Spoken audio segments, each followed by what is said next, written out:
사업체 개업한 곳에 가보면 가장 많이 붙어있는 그러한 성구가 오늘 읽은 이 7절의 말씀입니다. 내 시작은 미약했으나 나중은 심히 창대하리라. 지난번에 어떤 집에 사업체 제가 방문했는데 예수 안 믿는 집인데도 이게 붙어 있더라고요. 아마 그 예수 믿는 사람이 그냥 이것을 선물로 했는 것 같아요. 이분은 뜻도 잘 모르고 내용 자체에 말만 들어보면 네가 처음 시작했는 것은 약하지만 앞으로 커질 것이라. 굉장히 좋은 말씀이죠. 이 말씀은 바로 본문에 이 욥의 친구 빌닷이 있는 그런 말입니다. 이 말씀을 들으면 누구나 귀한 말씀이고 힘이 되는 그런 말씀입니다.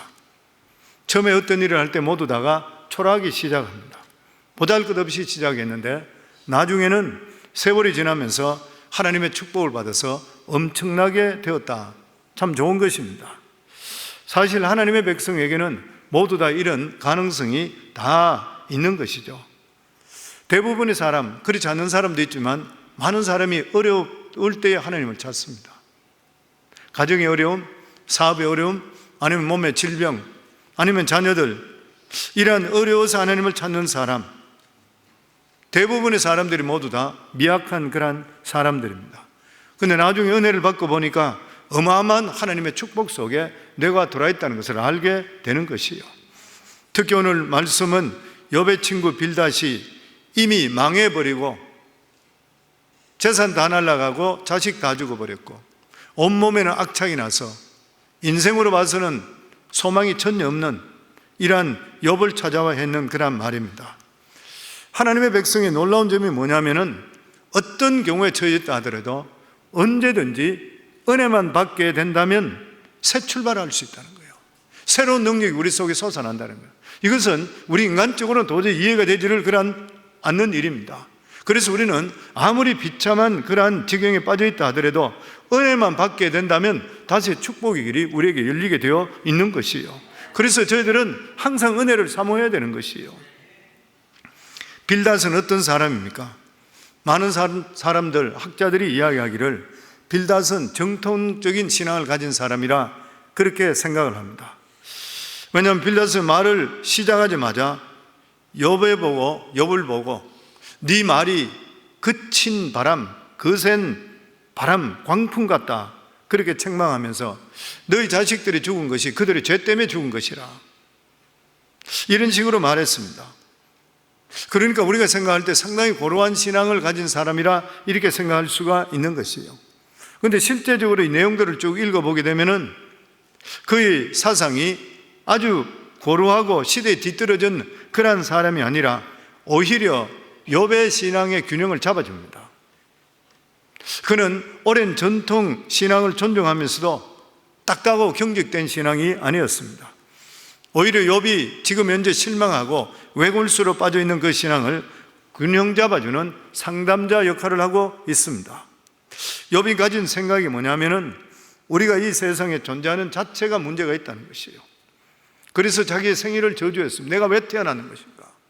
하나님께서 왜 나를 태어나게 했는 것인가? 그리고 하나님을 향해서 왜 하나님은 인생이 무의식한데 나 같은 자에게 신경을 그렇게 쓰고 나 같은 자도 상대해서 내가 이 모양이 되고 다느냐? 나 좀 그냥 버려두라. 그렇게 항의하고 있는 것이에요. 사실 이것이 우리 인생의 큰 숙제인 것입니다. 인간은 하나님 앞에 아무것도 아닌 존재들이래요. 하나님 앞에 벌레보다 못해요. 그래서 지렁이 같은 야고바. 실제적으로 우리는 아무것도 아니에요, 보면은. 근데 문제가 뭐냐면은 하나님께서 우리를 너무나도 사랑하고 중요하게 생각한다는 거예요. 대간절 우리가 무엇이간데 이게 도저히 이해할 수가 없는 것이에요. 인간이 생각하는 것은 그냥 좀 버려두라는 것이죠. 내 마음대로 좀 살도록. 그러나 하나님은 절대로 우리를 놓아주시지 않으시고 우리를 연단해서 아름답게 변화시키기를 원합니다. 왜냐하면 하나님께서 택하신 자녀이기 때문인 것이에요. 그래서 이사야 43장 1절에 보면 야곱아 너를 창조하신 여호와께서 지금 말씀하시느니라. 이스라엘아 너를 지으신 이가 말씀하시니라. 너는 두려워하지 말라. 내가 너를 구속하였고 내가 너를 지명하여 불렀나니 너는 내 것이라. 믿으시는가요? 이 말씀이 얼마나 위로가 되는지 몰라요. 우리가 삶 속에 두려움이 어떻게 없을 수가 있겠습니까? 그런데 주님께서 두려워하지 말래. 왜냐하면 너는 내 것이라. 내가 너를 택해서 구속했다. 그래, 너는 내 것이라. 그리고 이사야 49장 15절에 보면 여인이 어찌 그 젖먹는 자식을 잊겠으며 자기 태에서 난 아들을 긍휼히 여기지 않겠느냐. 그들은 혹시 잊을지라도 나는 너를 잊지 아니할 것이라. 누구든지 사람들은 너를 버리더라도 나는 너를 절대 버리지 않을 것이라. 네가 어떤 잘못을 저질렀다 하더라도, 너희 부모까지도 너를 버리더라도 나는 너를 버리지 않을 것이라. 저는 이 말씀을 생각하니까 몇 번 말씀드렸는데 그 생각이 나요. 짐 베이커 목사님, 제가 미국에 왔는 게 1974년도에 왔습니다. 그때의 TV에서 가장 많이 나왔던 TV 전도자가 누구냐면 짐 베이커 부인, 그 사람하고 부인이에요. TV만 틀면 나왔던 거예요. 엄청났죠, 그거. 어마어마한 부자가 됐고, 어마어마한 기관이 어마어마하게 컸지요. 자기가 키우는 개 집에다가 에어컨디션까지 시설하고, 뭐 온갖 이런 것 때문에 다 나중에 밝혀지고, 뭐. 그리고 공범을 행령했다 해서 결국 감옥에 잡혀 들어가 버렸잖아요. 사람들이, 믿는 사람들이 믿고 전도하고 선교한다고 해서 얼마나 많은 사람들이 기부를 했는데 그 돈을 자기 마음대로 써버리는 거예요. 많은 부분들을. 사람이 지탄을 받기 시작하는데 온 사람들이 다 나와 지탄하는 거예요. 감옥에 들어가 있는데 면회 가는 사람이 하나도 없어요. 이 사람 부부간에도 이혼해버렸어요. 완전히 타락이고 완전히 끝난 사람, 자기는 인생 완전히 끝나고 하나님 앞에서 완전히 자기는 바로 설 수 없던 사람이라고 그랬잖아요. 레리 킹 쇼에 나와가지고, 감옥에 나와서 레리 킹 쇼에 나와서 인터뷰하며 대담하는, 1대1로 대담하는, 레리 킹 유명한 분이잖아요. 거기에서 나와서 눈물을 흘리면서 간증하는 거예요. 나는 내 자신이 끝났다고 생각했습니다. 아무도 면회 오는 사람도 없고 나는 얼굴을 들고 세상에 살 수가 없었습니다. 그런데 어느 날 자기에게 면회 왔다 해서 누군가에서 나갔더니만 빌리그램 목사가 왔더라는 거예요.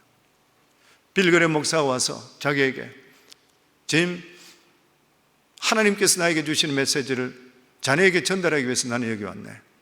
그러면서 딱 하는 말이, 하나님께서는, 주께서는 지금도 자네를 사랑하고 있다네. 그 말을 꼭 전해달라고 해서 내가 왔다네. 그 먼 길이 왔어요. 노스캐롤라이나에서. 그 말 딱 전하는 거예요.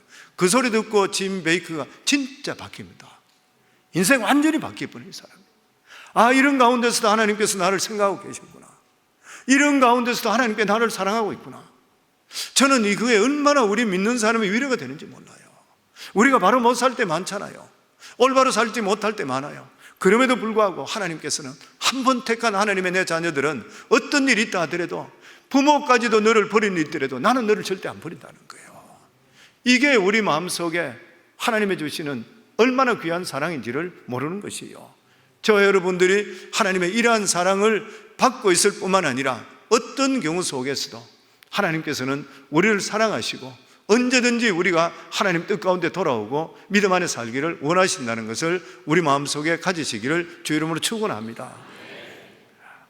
그러면 우리 1절에서 저희들 3절까지 같이 읽도록 하겠습니다. 수아 사람 빌닷이 대답하여 이르되 내가 어느 때까지 이런 말을 하겠으며 어느 때까지 내 입의 말이 거센 바람과 같겠는가. 하나님이 어찌 정의를 굳게 하시겠으며 전능하신 이가 어찌 공의를 굳게 하시겠는가. 정말 우리가 이 세상을 살아가는 것은 수수께끼 투성입니다. 내가 누구인지. 우리가 그냥 먹고 사는 것만 집중하게 되면 이런 거 생각 못해요. 근데 살만하게 될 때 돌아봅니다. 우리 자신들은. 아니면 많은 것을 이루는데 병들어 누웠다든지 얼마 살지 못한다고 할 때 자기를 돌아봐요. 아니면 심한 배반을 자녀들에게든지 누가 내 받았다든지 어려운 일이 생긴다고 하면 내가 뭐 때문에 살은 것인가? 내가 누구인 것인가?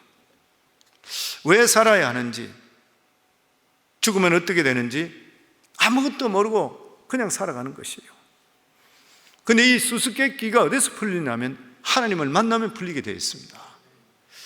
그렇기 때문에 우리는 하나님을 만나기 전까지는 절대로 자기를 알 수가 없는 것이에요.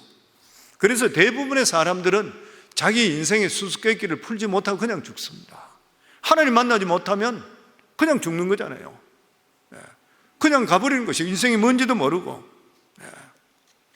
그래서 그런 말을 들어요. 말을 해보면 어떤 책에 보면 만일 하나님께서 불의한 하나님이시라면 인생은 엄청 불행할 것이라. 그런데 다행히로 하나님께서는 의로운 하나님이시라.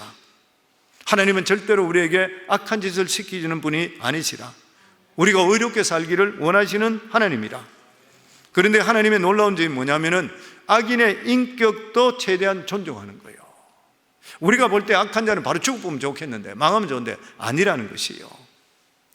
그렇기 때문에 악인에 대한 악행에 대해서도 하나님께서는 오래 기다리십니다. 그러나 아무리 오래 기다린다 하더라도 죄를 절대 그냥 넘어가는 분은 아닌 것이에요. 이것이 바로 우리 인간이 하나님을 두려워해야 되는 그러한 이유인 것입니다. 그런데 하나님이 참으로 의로운 분이시며 우리 죄에 대해 오래 참으시는 것은 감사한 일인데, 왜 하나님은 우리를 사랑한다 하면서도 세상 사람들이 우리보다 더 잘 사는 게 더 많아요? 그런 사람이 많아요. 왜 그런 사람과 같이 축복하시지를 않는 것인가? 왜 하나님 우리가 예수 믿는데도 불구하고 가난하게 살게 버려두는가? 왜 우리가 예수 믿는데도 불구하고 병을 걸리게 하는 것인가? 왜 예수 믿는데도 불구하고 우리 집에 어려운 일이 생기는 것인가? 하나님을 사랑한다면 당연히 믿지 않는 사람보다 더 축복을 받아야 된다 생각하는 것이에요. 그런데 왜 그렇지 않을 때가 너무나 많은 것인가? 더욱이 믿는 자들이 도저히 이해되지 않는 일들이, 왜 사랑하는 자녀들이 사고나 병으로 일찍 죽는 것을 그냥 버려두는가?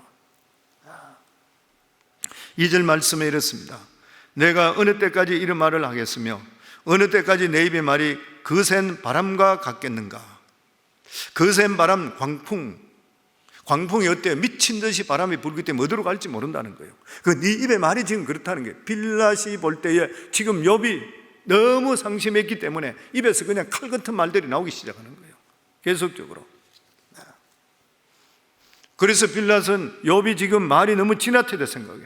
그 두 가지 이유를 들 수 있습니다. 하나는 뭐냐면 아이들이 10명이 다 죽어버렸어요.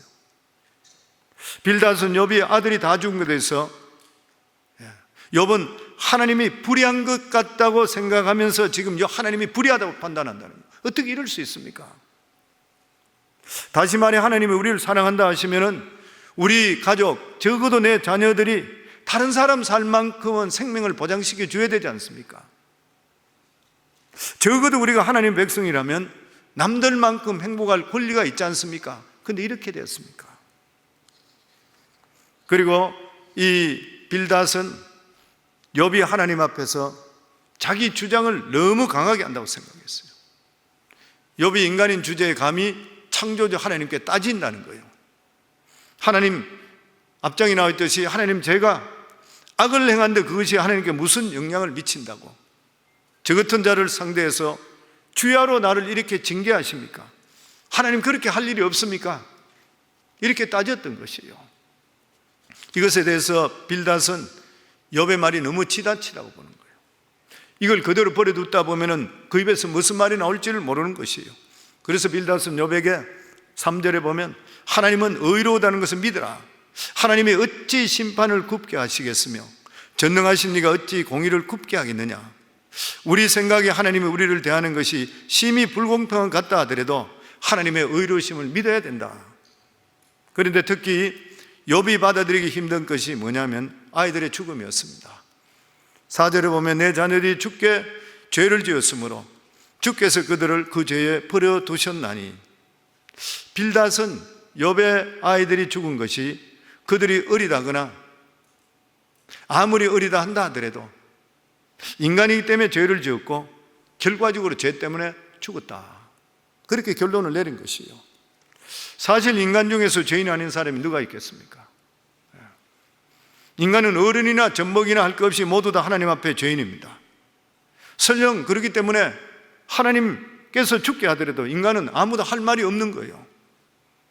그러나 빌닷은 욥에게 네 자녀가 죄가 있었기 때문에 하나님이 죽게 하셨다, 이것은 자식을 잃은 부모에게 할 말이 아닌 것이에요. 보면 이것은 빌닷이 너무도 전통적이고 비인간적으로 느껴지는 것이 사실입니다. 인간 중에 죄 없는 사람이 누가 있겠습니까? 가족 중에 누가 사고로 그리고 질병으로 죽게 되었을 때 그것이 죄 때문에 죽었다 그러면 그것이 얼마나 상처가 되고 그게 위로가 될 수가 있겠습니까?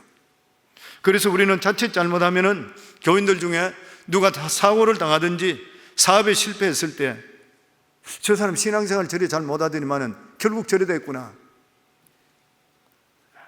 이런 말들이 혹여나 하든지 누구한테 했는 말이 전하게 되면 이중으로 사람에게 어려움을 주는 거예요.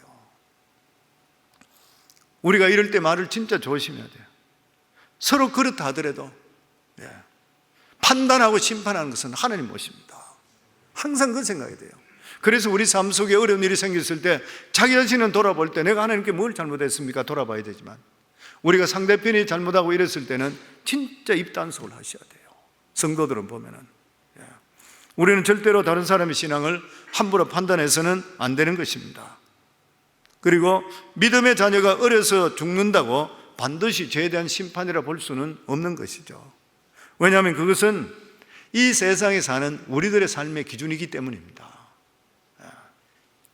천국이 얼마나 아름답고 얼마나 좋다는 것을 안다면 우리가 이 세상에 오래 사는 것이 어쩌면 한편으로는 손해보는 것이요.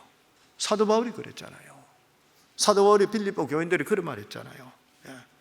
자기는 이 세상에 떠나는 것이 훨씬 더 좋다, 주님 앞에 서는 것이 훨씬 더 나는 복된 일이다.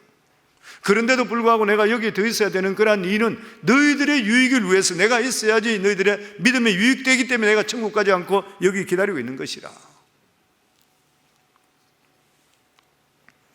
결국 욥의 자녀도 죄가 있어서 일찍 데려갔다고 하는 것은 구약적 사고방식입니다. 구약은 무조건 하나님 믿으면 이 세상 삶도 잘 돼야 되는 거예요. 그리고 장수해야 된다고 생각하는 거예요. 우리가 알아야 될 것은 반드시 일찍 죽는다고 심판이 아니라는 사실을 알아야 돼요. 우리가 보면 성경에 보면 다윗이 은혜가 충만해서 법궤를 옮기다가 하나님 방식대로 하지 않아서 웃사라는 청년이 소에서 떨어지는 법궤를 손을 대다 그 자리에 적사했습니다. 웃사가 죽은 것은 하나님의 징계인 것은 사실이지만 그렇다고 웃사가 지옥에 갔다는 뜻은 아닌 것이에요. 마찬가지로 이스라엘 백성들이 출애굽하고 나서 하나님 말씀에 불순종해서 광야에서 수많은 사람이 죽었습니다. 그렇다고 해서 그 사람들이 구원받지 못했다는 뜻은 아닌 것이에요. 물론 그것이 하나님의 징계는 사실이지만 구원과는 연결시킬 수가 없는 것이에요. 욥의 자녀들이 이 세상에 오래 살면서 많은 경험과 일을 하지 못한 것은 아쉽다 하더라도 그들이 일찍 죽는 것이 반드시 심판이라 할 수는 없는 것입니다. 만일 천국이 얼마나 좋은지 알기만 한다면 오히려 일찍 죽는 것이 더 복이 될 수가 있는 것이에요. 우리들도 사명이 끝나고 나면은 주님이 부를 때는 할렐루야 하면 하나님 앞에 설 수 있는 게 우리에게 큰 복인 줄을 믿습니다. 아멘. 우리가 생각할 것은 과연 하나님께서 이 세상에 믿는 자들이나 믿는 자의 자녀들을 세상 사람들과 같이 만약에 복을 주지 않는다고 하더라도 하나님을 불의하다고 할 수 있겠는가? 아마 우리는 하나님께서 믿는 자들에게는 세상 사람보다 훨씬 더 잘 살게 하고 더 건강케 하고 그리고 장수하고 잘 살 때가 공평하다 이렇게 생각할지 몰라요. 그러나 하나님의 복은 눈에 보이는 것만이 아닌 것이요, 오히려 눈에 보이지 않는 것이 진짜 복인 것이에요. 그래서 믿음이라는 것이요, 하나님과 나와의 관계입니다. 이게 우리가 일반 미신하고 우상하고 틀린 것이 뭐냐면, 우상은 무조건 갖다 주기만 갖다 주고 절만 하고 되고 나의 살아가는 삶에 상관없이 복만 주세요가 우상이잖아요. 그게 우상입니다. 그런데 하나님께서 원하는 게 뭐예요? 하나님께서는 자기 아들을 우리에게 주시면서까지 우리를 사랑하시기 때문에 관계를 맺게 되는 것이에요. 둘이가 관계 맺어요. 그래서 우리 관계 속에 내 신앙이라는 것은 지금 현재 하나님 관계가 어떻게 되는가 더 중요해요. 내가 하나님께 드리는 것보다 더 중요한 것이 나와 하나님 관계가 어떤 더 중요한 거예요.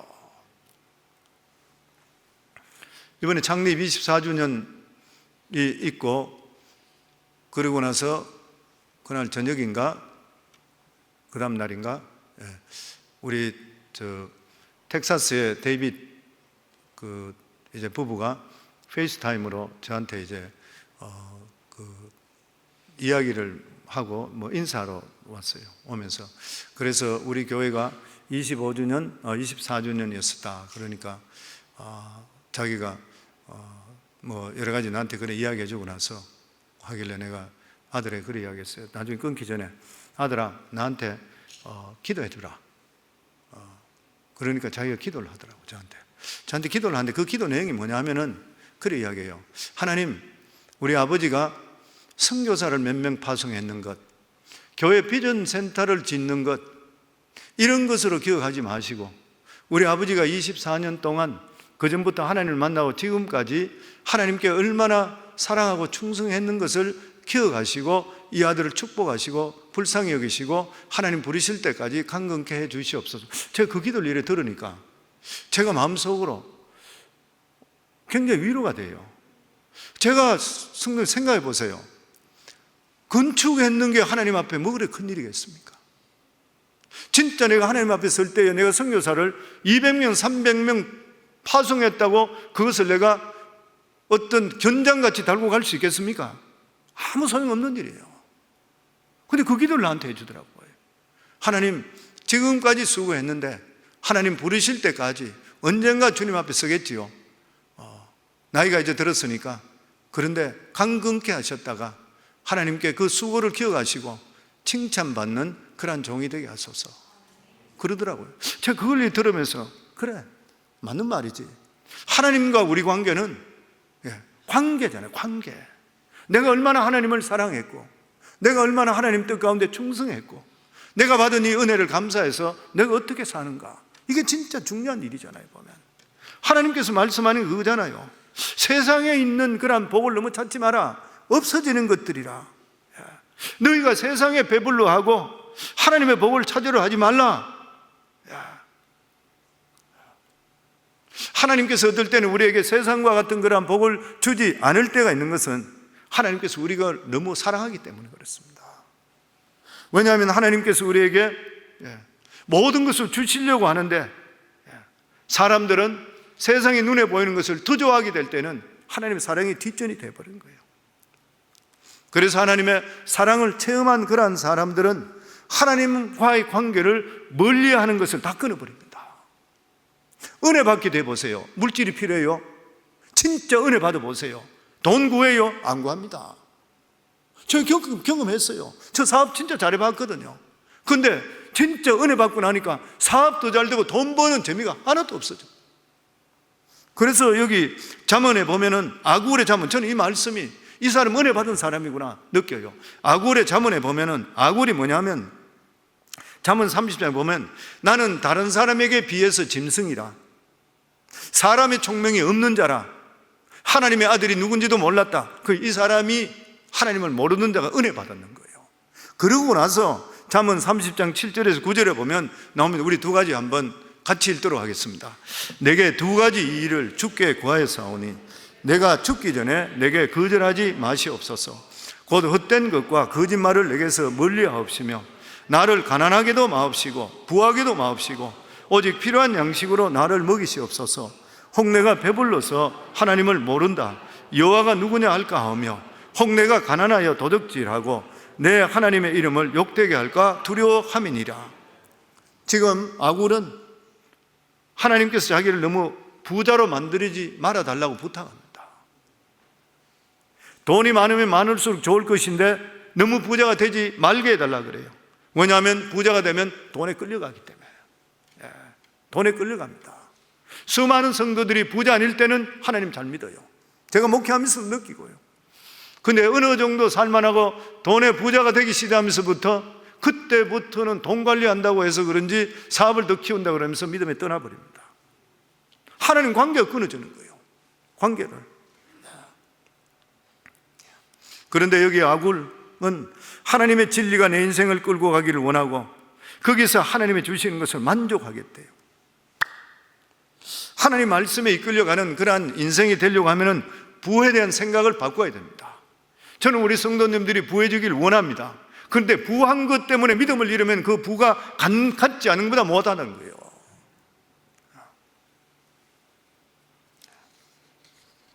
그리고 이 사람은 너무 가난하게 되는 것도 원치 않는다 그랬습니다. 맞는 말이죠. 보통 가난한 사람은 깨끗하고 죄가 적게 지을 것이라 그렇게 생각해요. 안 그렇습니다. 그렇지 않는 것이요. 너무 가난해도 먹을 것이 없으면 침체되고 자신감을 잃고 비굴해집니다. 그래서 가장 좋은 것은 하나님이 주시는 일용할 양식으로 풍성히 사는 것이에요. 그래서 사도 바울은 이것을 보고 자족신앙이라 그래.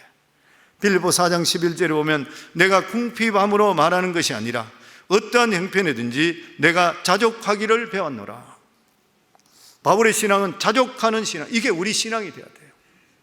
자족하는 신앙이란 좀 더 나아지고 좀 더 많은 것을 갖고 몸부림치는 것이 아니라 주어진 것에 대해서 만족하고 충분한 줄 알고 감사하는 자세예요. 사도 바울은 그리스도를 만나기 전까지는 욕망을 따라 살았습니다. 성격이 대단한 사람이죠. 덕종이죠. 사도 바울은 덕종입니다. 성격이 불칼 같던 사람이에요. 완벽주의자였습니다. 그는 완전해지는 것, 그리고 자기 안에서 최고의 가능성을 발휘하는 것 생각했던 것이에요. 그는 완전해지기 위해서 모든 노력을 다했던 것이에요. 그렇지만 그 마음속에 만족함이 없었습니다. 그가 진정으로 만족하게 된 것은 그리스도를 만난 후입니다. 그래서 빌립보 4장 12절에 보면 내가 비천에 처할 줄도 알고 풍부에 처할 줄도 알아 모든 일에 배부르며 배고픔과 풍부와 궁핍에도 일체 비결을 배웠노라. 비천에 처할 줄도 알고 풍부에 처할 줄도 알았다는 것은 사도 바울이 부자로 살아보고 가난하게 살았다 그 말이 아닌 것이잖아요. 그가 강조하는 것은 일체 비결, 다시 말해서 가난하고 궁핍한 가운데서도 하나님의 뜻을 따라 살 수 있는 비결을 체득했다는 것이에요. 그게 내가 많이 있든 적게든 상관없다는 것이죠. 그러면서 사도 바울이 했던 유명한 말이죠. 빌립보 4장 13절 우리 같이 읽을까요? 내게 능력 주시는 자 안에서 내가 모든 것을 할 수 있느니라. 사도 바울의 승리의 비결이 무엇인 것이요? 외적인 것에 능력의 원천을 두지를 않았던 것이요, 돈이 있든지 없든지 간에 이것이 중요한 것이 아니라 주님께서 나에게 힘주시고 나를 통해 사용하시게 된다면 그게 능력이 되는 거예요. 아멘. 이게 우리 삶 속의 인생의 가치관이 되어야 됩니다. 저는 우리 성도님 모두 다가, 저를 포함해서 모두 다가 내 살아가는 지금 삶에서 하나님이 주신 것 자족하시고 더욱더 믿음적으로 신앙 지킬 수 있기를 주 이름으로 축원합니다. 그리고 빌닷은 이제 욥에게 아주 유익한 권면을 하고 있습니다. 지금까지 과거에 집착하지 말고 새로이 하나님을 찾는 기회로 삼아라. 지금 욥은 하나님 앞에 무엇인가 찾으려고 하는데 자기의 생각만 자꾸 하려고 하지 말라. 우리는 하나님이 무조건 정의로우시고 의롭다는 것만으로 만족할 수는 없어요. 왜냐하면 하나님 앞에 내 자신의 존재가 무엇인지 모르기 때문인 것이에요. 우리는 단순히 직장을 가지고 행복한 가정을 가지고 사는 것으로 만족할 수 없습니다. 우리 자신을 찾고 싶은 거예요. 정체성을 찾고 싶은 거예요. 우리들의 2세가 지금 보통 문제가 이 문제라 그러잖아요. 앞으로 3세도 그렇고. 우리 김충훈 장로님 지금 소천했습니다. 85세로 자마. 그분이 저한테 참 자주 만났잖아요. 저에게 계속 2세들, 앞으로 3세들, 벌써 3세, 4세까지 나잖아요. 우리 대빈 목사 교회가 2세들의 교회라 그러는데 거기 평균 연령이 대빈 목사 갈 때가 6년, 7년 정도 전인데 40 중반 정도 됐다. 지금은 50, 60 정도 돼요. 이미 2세들이 그렇습니다. 3세, 4세 태어나잖아요. 근데 다 좋은 학교 나오니까 돈 잘 벌고 좋은 직장 들어가면 하면 가정밖에 모른대. 가정에 가서 권태가 나면은 스포츠에 침체한대. 스포츠에 침체하면 거기다 또 거기다 하다 보면은 도박에 손대버려. 나중에 마약에 손대버려. 그렇대요. 자기 정체성을 찾는 거예요. 욥은 그동안 행복했고 존경받던 부자였었습니다. 근데 이제 모든 것을 다 잃어버렸고 병들어 있는 자신을 보면서 나는 누구인 것인가? 우리는 하나님을 만나면 자신을 찾게 돼요. 그렇게 전까지는 자기를 알 수가 없게 되는 것입니다. 그럴 때 빌닷은 욥에게 새 출발하라 말합니다. 이것은 우리에게 굉장히 중요한 축복인 것이요, 하나님의 백성과 세상 사람들의 가장 중요한 차이가 바로 여기 있습니다. 세상 사람들은 모든 것을 자기가 짊어져야 돼요. 하나님의 백성의 엄청난 축복은 무엇이든지 주님께 맡길 수 있고 툴툴 틀고 새로운 인생 출발할 수가 있는 것이에요. 우리가 어떠한 처지에 있다 하더라도 주님께 맡기고 주님이 주시는 은혜로 새롭게 시작할 줄을 믿습니다.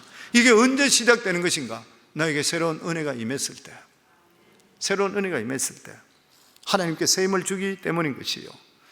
빌닷은 욥에게 새 인생을 가지고 다른 일을 하지 말고 오직 하나님 일을 찾는 일만 하라, 이렇게 권면합니다. 5절에 보면 내가 만일 하나님을 찾으며 전능하신 이에게 간구하고, 욥은 자기 자신을 찾으려고 애를 쓰는 것이에요. 근데 빌닷은 사람이 자기를 찾는다는 것은 생각만으로 안 된다는 것이에요. 나의 참모습은 하나님이 만들어줘야 되는 거예요. 네. 그러면서 여기 말씀에 하나님 말씀은 우리 자신을 새로 빚는 능력이 있는 것이에요.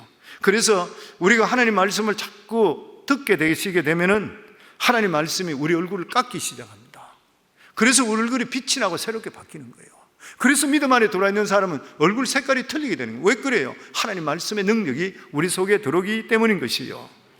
은혜 받은 사람은 얼굴을 금방 보면 알 수가 있는 것입니다. 그러면서 여기 빌닷은 두 가지를 동시에 이야기합니다. 네가 만일 하나님을 부지런히 구하며 전능하신 이에게 간구하면, 하나님 말씀을 부지런히 듣고 네가 기도하면 된다. 빌닷은 그렇게 말하면서 욥에 대한 하나님의 태도가 그렇게 되면 달라질 것이라 말합니다. 6절에 보면 또 청결하고 정직하면 반드시 너를 돌보시고 내 의로운 처소를 평안하게 하실 것이라. 그리고 나서 빌닷의 엄청난 축복의 말이 오늘 읽었던 7절을 말씀입니다. 우리 같이 읽도록 하겠습니다. 내 시작은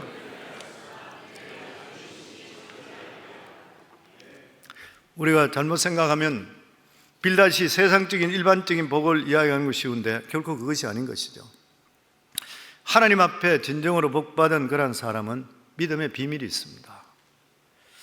즉 믿음의 뿌리를 하나님께 두는 것이죠. 우리가 이 세상의 복을 잡으면 그 복이 오래가지를 못하는 것이에요. 그렇지만 고난을 통해 하나님 말씀을 붙들게 될 때는 영원히 쇠하지 않는 복이 되는 것입니다. 왜냐하면 믿음은 천국 문을 여는 열쇠이기 때문인 것이에요. 세상 복은 오래가지를 못합니다. 하나님의 복을 잡아야지 처음에는 미약하지만 나중에는 창대해질 줄 믿습니다. 믿음을 더하시기를 주의 이름으로 축원합니다. 그래야지 믿음의 뿌리가 있어야 창대해지는 거예요. 그냥 교회만 왔다고 내가 창대해지는 것이 결코 아니라고 하는 것이에요. 보면 우리는 처음에 세상 복이 전부인 줄 알고 세상 복을 따라갑니다. 그러다가 우리가 믿음 안에 들어오게 될 때는 하나님과 세상을 같이 사랑해요. 그리고 세상적으로 잘 되는 것이 마치 성공한 것이라 그렇게 생각하는 거예요. 그런데 하나님의 징계의 손으로 치는 바람에 세상과 걸쳐있던 다리가 무너지고 나버리면 하나님만 붙잡게 돼요. 그러면 세상에는 망해버렸고 나는 아무것도 아닌 미약한 존재가 되어버려요. 근데 그때부터 하나님 붙잡았는 그 하나님만 보여잡게 될 때 어마어마한 하나님의 축복이 우리 속에 들어오게 됩니다. 이게 진짜 복인 것이에요. 그래서 시편에도 고난당하신 내게 유익이라, 이를 통해서 하나님의 율례를 배우게 됐다 그래요. 믿음을 더하게 되는 거예요. 하나님 말씀이 너무 귀하다는 것을 깨닫게 됐다는 것이에요. 그렇기 때문에 우리가 진짜 구해야 될 것이 뭐냐면 하나님의 말씀인 줄을 믿습니다. 하나님 말씀이 딱딱하고 재미없어 보인다 하더라도 실제로 그 말씀이 축복이고 보물 지도라는 것을 믿으시기를 주의 이름으로 축원합니다. 아멘. 그러면서 우리 8절에서 9절입니다. 같이 읽겠습니다. 청하건대 너는 옛시대 사람에게 물으며 조상들이 터득한 일을 배울지니라. 우리는 어제부터 있었을 뿐이라. 우리는 아는 것이 없으며 세상에 있는 날이 그림자와 같으니라. 빌닷은 욥에게 마치 자기 혼자 이 세상에 새로운 사상을 만들어내듯이 머리를 싸매고 고민하지 말고 우리 앞에 있는 믿음에 살던 사람들에게 교훈을 받으라, 그 말씀하죠. 실제로 믿음의 삶을 살았는 선진들에 비하면 우리가 산 것은 마치 어제부터 산 것과 똑같아요. 안에 우리가 지식이 없어요. 그리고 우리는 금방 이 세상에 없어지게 되는 것이에요. 우리 인생이 기가 막힌 것이 뭐냐면은 세상에 오래 산 것 같은데 실제로 이 세상 사는 것이 너무나도 짧다는 것이에요. 처음에는 대단한 일을 할 것 같았는데 살고 보니까 별로 한 것이 없어. 그렇지 않습니까? 누구든지 간에 젊어서는 뭔가 대단히 할 것 같고 살아가면서 내가 뭔가 이룰 것 같고, 근데 지금 돌아보면 밥 먹고 사는 것만 허겁지겁 살았지 지금 돌아보면 무엇이 있는 것인가? 처음에는 대단한 것 같은데 내 막상 나를 보면 아무것도 아니에요. 한 것이 없어요. 그 이유가 됐어요. 쓸데없는 데 시간을 다 낭비해서 그렇습니다. 인간은 거의 대부분이 어린 시기 그리고 청소년 시기는 공부한다고 다 보냅니다. 결혼하고 나면 어떻게 해요? 아이 키운다고 정신이 없어요. 우리 교회도 젊은 부부들 보면 아이 키운다고 진짜 정신이 없어요. 그리고 직장생활 한다고 다 보내는 것이에요. 그러다 정신 좀 들다 보니까 이미 얼굴이 늙어버렸어. 그렇기 때문에 헛된 인생을 살지 않으려면 처음부터 성경적인 진리를 바로잡아야 됩니다. 빌닷은 일반적인 인생의 무가치함에 대해서 나머지 부분에 몇 가지 설명하고 있습니다. 첫 번째는 왕골 이론입니다. 11절에 12절 같이 읽겠습니다. 왕골이 진풀 아닌 데서 크게 자라겠으며 갈대가 무름 데서 크게 자라겠느냐? 이런 것은 새순이 돋아 아직 뜰 때가 되기 전에 다른 풀보다 일찍이 마르느니라. 왕골이 뭐냐면 갈대 종류예요. 물가나 강 옆에 자라는 파피루스입니다. 파피루스 종류예요. 습기가 많기 때문에 왕골이나 갈대는 엄청나게 커서 2m까지 자라요. 사람보다 더 크게 자라요. 그런데 왕골이나 갈대는 가치가 없어요. 왜냐하면 알곡이 아니라. 그래서 사람들은 알곡이 없기 때문에 귀하게 여기질 않는 거예요. 13절에 보면 하나님을 잊어버리는 자의 길은 다 이와 같고 저속한 자의 희망은 무너지리라. 하나님을 모르고 이 세상에 성공하고 출세하는 것은 왕골 출세라. 왕골. 나중에는 불로 태워져 버려요.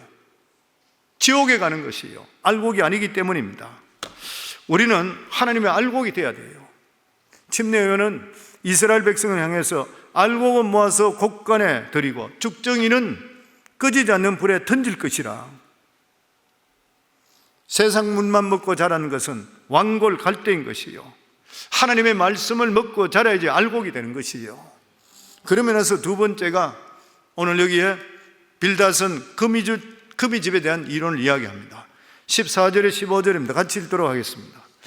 그가 믿는 것이 끊어지고 그가 의지하는 것이 금이줄 같은즉 그 집을 의지할지라도 집이 서지 못하고 굳게 붙잡아 주어도 집이 보존되지 못하리라. 거미는 곤충들이 잘 날아다니는데 거미줄을 쳐요. 그리고 걸려든 곤충들을 뜯어먹습니다. 곤충들은 거미를 얼마나 무서워하는지 몰라요. 거미줄 걸릴까 봐 해서. 근데 큰 짐승들은 거미줄 두려워하지 않습니다. 발로 밟으면 끝나버리는 것이에요. 예수님께서는 이런 집을 모래 위에 짓는 집이라 그랬어요. 모래 위에 지은 집은 특징이 뭐냐면 기초가 약해서 비가 오고 홍수가 나면 흔적도 없이 없어지는, 이게 세상 축복의 특징이라는 거예요. 그러나 하나님 말씀으로 믿음 안에 사는 사람은 집을 반석 위에 지은 집이라 비가 오더라도 무너지지를 않는다는 거예요. 우리들이 무너지겠습니까, 성도님들? 믿음 안에 섰는 사람이 어떤 환난이나 이름이 있다 하더라도 우리 주님 붙들 수 있잖아요. 그리고 주께서 우리를 세워주시잖아요. 우리가 어떤 가운데서 절망하지 않는 이유가 우리의 하나님이 창조주 하나님이시고 우리를 건지신 하나님이시요. 마지막으로 빌닷은 욥을 격려합니다. 22절 말씀 같이 읽겠습니다. 너를 미워하는 자는 부끄러움을 당할 것이라 악인의 장막은 없어지리라. 이것을 보면은 빌닷도 욥의 신앙을 인정하는 것을 알 수 있습니다. 왜 사람들이 욥을 욕하고 미워했는 것인가? 외모가 너무 비참했고 사업이 다 무너졌기 때문에 그래요. 가지고 있을 때는 사람들이, 친구들이 많지만 다 망해버리고 나면은 사람들이 다 피해버립니다. 이게 인생이 그래요, 보면은. 그런데 욥은 어떻게 됐어요? 이런 과정을 통해서 보석으로 바뀝니다. 욥의 신앙이 나중에 욥기 마지막 기에 가게 되면은 욥의 신앙이 진짜 진정한 신앙으로 바뀌어요. 그래서 이 욥기는 일반 성도들이 들을 때는 이해 안 가는 이야기들이 많이 있는데 진짜 믿음에 깊이 있는 신앙 쪽으로 들어가는 거예요. 진짜 신앙이 무엇인가? 일반적으로 우리가 신앙이라 그러면 예수 잘 믿고 복 받고 잘 되는 그것밖에 생각하지 않는 경우가 수도 없이 많아요. 그런데 하나님께서 욥기를 통해 가지고 진짜 신앙이 무엇인지, 하나님께서 깊은 신앙이 무엇인지, 올바른 신앙이 무엇인지를 우리에게 조명해 주시고 있는 것이에요. 오늘 이 빌닷이 말하는 핵심이 무엇이에요? 욥에게 너무 너 생각이나 감정을 갖지 말고 그렇게 하나님을 알려고 하지 말고 성경 말씀으로 다시 들어가라는 것이에요. 우리가 말씀 안에 들어갈 때에 우리 자신을 다시 찾을 수 있고 성경 말씀 안에서 축복의 보고를 우리 삶 속에 얻게 되는 것이요. 하나님은 이런 사람은 시작은 미약해서나 나중은 창대한 이러한 역사를 이루어주시게 되어 있다고 하는 것입니다. 사랑하는 성도님들, 하나님은 위대하신 분이에요. 지난 주일날 하나님은 위대하시다는 찬양, 진짜 우리 입술에 끊어지지 말아요. 하나님은 의로우신 분입니다. 이 욥은 어려운 일이 당했을 때, 정말 모든 걸 다 잃어버릴 때에 독이 올라가지고 원망할 수밖에 없잖아요. 왜 나를 태어나게 했습니까? 그랬을 때 이 빌닷은 욥의 신앙을 다시 정립시켜 줍니다. 이런 가운데 있다 하더라도 하나님은 의로우시고, 이런 일이 있다 하더라도 하나님께서 반드시 너희 가운데 선한 뜻이 있게 되니까 네가 더욱더 하나님을 더욱더 깊이 알고 하나님 말씀 안에 더욱더 깊이 들어가거라. 그랬다면 이 세상 것이 아무것도 아니라는 것을 깨닫게 될 것이라. 더더욱이나 우리들은 천국이 기다리고 있잖아요. 영원한 천국이 우리를 기다리고 있다는 게 얼마나 축복된 일이에요. 우리가 나이가 들면 들수록 더 느끼는 게 뭐예요? 천국과 가까워지는 것이에요. 그런데 만약에 천국에 소망이 없다 그러면은 얼마나 비참하겠어요. 우리 성도님 중에서도 어린 자녀가 일찍 죽는 경우가 있습니다. 제가 장례를 치러한 적이 있거든요. 이건 사람 말로서 위로 절대 할 수 없습니다. 그런데 오늘 이렇게 성경 나오는 말씀 있잖아요. 사람이 일찍 죽고 늦게 죽고 하더라도 하나님께 주시는 천국이 있다는 것이 우리 믿음 속에 확실하고 있다 그런 것 같으면은 거기에 대해서 세상 사람과 똑같이 행동할 수가 없는 것이고, 그 가운데 하나님의 선한 뜻이기 때문에 위로받고 축복받는 삶을 우리가 살 수 있다는 것을 고백할 수 있는 것, 회복되는 역사가 임하게 되어 있는 것이에요. 그래서 이 세상에 가장 귀한 것이 하나님을 알고 믿음을 갖는 것인 줄을 믿습니다. 오늘도 이 수요 예배 나와서 하나님 말씀 듣는 여러분들에게 이러한 귀한 복과, 그리고 정말 믿음 안에서 시작은 미약했으나 나중은 창대한 성도님들 삶, 그리고 가문, 그리고 사업 되기를 주의 이름으로 축원합니다.